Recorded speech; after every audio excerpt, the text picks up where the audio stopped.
क्या अब बीजेपी से अलग हो जाएगा सम्राट चौधरी या फिर बीजेपी ने सम्राट चौधरी को निकाल देगा?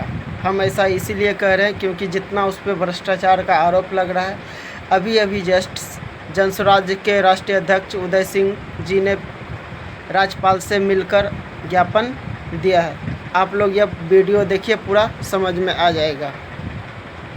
हम लोगों ने अन्य बातों के साथ साथ ये भी कहा था कि हम लोग महामहिम राज्यपाल जी से मिलेंगे और एक ज्ञापन सौंपेंगे कि तुरंत ही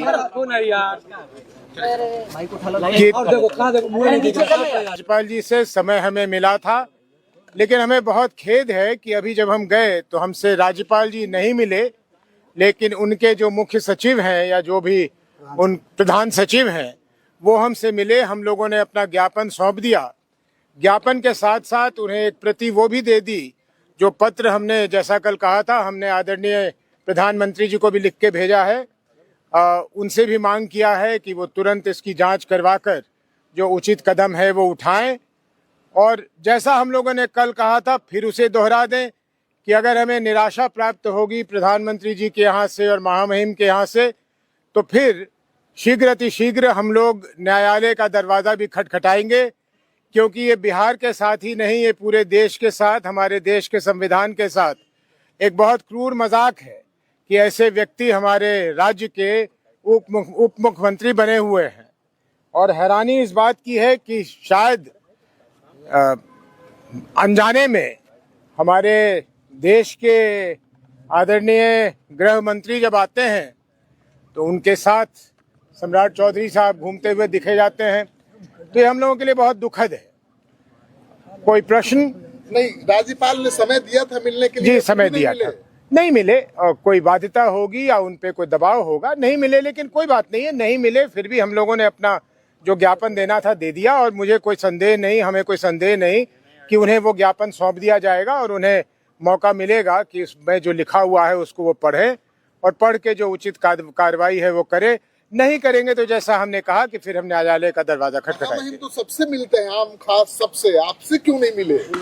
चलिए, हो सकता है कि हम लोगों में कोई और ज्यादा खास बात हो कि नहीं मिलना चाह रहे हो, तो कोई बात नहीं। अच्छा, ज्ञापन शिल्पी राज मामले को भी लेकर भी था जी? नहीं, ज्ञापन में हमने सिर्फ जो मांग किया है वो किया है। सरकार कुछ इस पे लेगी? इस सरकार से तो उम्मीद नहीं है, लेनी तो चाहिए, लेकिन हमें केंद्र की सरकार से बहुत भरोसा है, केंद्र की सरकार पर भरोसा है। और खास करके आदरणीय प्रधानमंत्री जी जो स्वच्छता की बात करते हैं हमेशा सार्वजनिक जीवन में, उन पे तो हमें बहुत भरोसा है कि वो कुछ न कुछ कार्रवाई करेंगे। उनको भी ज्ञापन देंगे? उनको तो प्रधानमंत्री जी को भेज दिया जी। उदय जी, बीजेपी की ओर से आप एक आज आरोप लगाया गया आपकी उम्र को लेकर, 2004 के लोकसभा चुनाव और 2009 के बीच के जो अंतराल में आपकी उम्र 13 साल। शायद वो उसको मिलाना चाहते हो सम्राट चौधरी जी की उम्र से। तो मैं जरा साफ कर दूं कि हमारे यहाँ नियम ऐसा है कि जिस समय आप नामांकन भर रहे होते हैं तो वोटर लिस्ट में जो आपका नाम और उम्र होता है, चाहे वो सही या गलत, आपको उसी को लिखना पड़ता है। अगर उसे आप बदल देंगे तो आपका नामांकन रद्द कर दिया जाएगा। और अब ये ठीक है या गलत, लेकिन नियम ये है या प्रावधान ये है कि उस नामांकन पत्र के साथ आप कुछ संलग्न भी नहीं कर सकते हैं कि भाई मेरी उम्र इतनी है या इतनी है, उसको आप ठीक भी नहीं कर सकते। लेकिन उम्र कोई गलत लिखे, ज्यादा बढ़ा के लिखे या कम लिखे, उसके पीछे कोई मोटिव होना चाहिए। तो उदय सिंह को 44 या 54 या 64 लिखने में उनके लिए कोई उसमें लाभ और हानि का सवाल नहीं था। मुझे कोई कॉम्पिटिटिव एग्जाम नहीं देना था जिसमें मैं अपना उम्र कम कर दूं तो मैं कॉम्पिटिटिव एग्जाम में बैठ जाऊं, या कहीं मुझे कुछ प्राप्त नहीं करनी थी। तो जो जिस समय वोटर लिस्ट में था वो मैंने नामांकन पत्र में दे दिया। अपने को नाबालिग साबित नहीं करना था? नहीं, नाबालिग साबित नहीं करना था, कहीं भी एडमिशन नहीं लेनी थी, कहीं जाना नहीं था। क्या लगता है आपको, कुछ एक्शन होगा उप मुख्यमंत्री श्री सम्राट चौधरी पे, या फिर जनसुराज को कोर्ट का सहारा लेना पड़ेगा? क्या सोचते हैं आप? अपना राय कमेंट में दीजिएगा।